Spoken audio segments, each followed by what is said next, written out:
Good evening. আজি মানে আবেলিৰ চাহ কাপৰ লগত মই মালপোৱা বনাম আৰু আপোনালোকক দেখুৱাওঁ বাৰু কেনেকৈ বনাম চাব।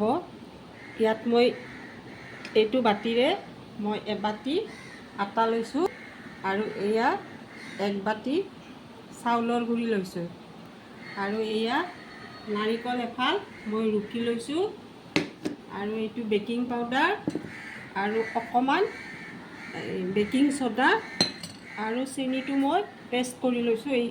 এনেকুৱাকৈ মিহিকৈ মানে মিক্সিত ভাঙি লৈছোঁ আৰু এইখিনি পানী আৰু 2 চামুচ পাউডাৰ গাখীৰ দিম। এইখিনিয়ে যোগাৰ আৰু আপোনালোকক মই দেখুৱালোঁ আৰু বাকী ভিডিঅ'টো মই যেতিয়া মালপোৱাখিনি বনাম তেতিয়া দেখুৱাম বাৰু। ইয়াত মই চাউলৰ গুড়ি আৰু আটা আৰু বেকিং পাউডাৰ অকণমান ছ'ডা এইখিনি দি ল'লোঁ। এতিয়া মই এইটো দিম এভৰিডে 2 চামুচ দিম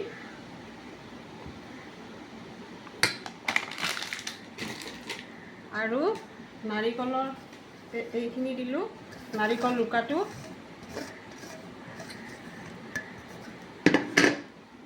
আৰু এইটো বাতিৰে মই হাফ বাতি চেনি দি দিম।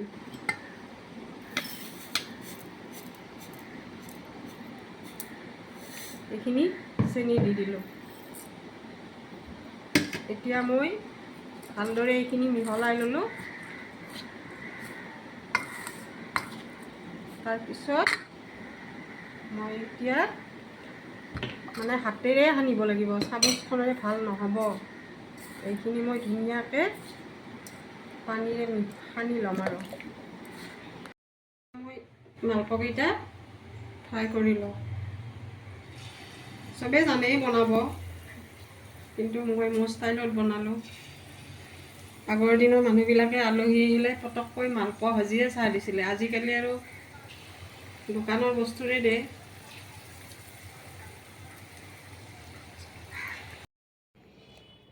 দেখিছেনে ইমান ধুনীয়া হৈছে মালপোৱাকেইটা, ফুলিছে আৰু একদম কোমল হৈছে। এতিয়া খোৱাহে কথা। চাহকাপ বনাওঁ বাৰু, অকণমান ঠাণ্ডাও হওক, চাহটোও বনাই লওঁ। আৰু আপোনালোকলৈ শুভ সন্ধিয়া থাকিল। আৰু যদি ভাল লাগিছে লাইক ফ'ল' কৰিব, কমেণ্টছ কৰিব। Bye bye.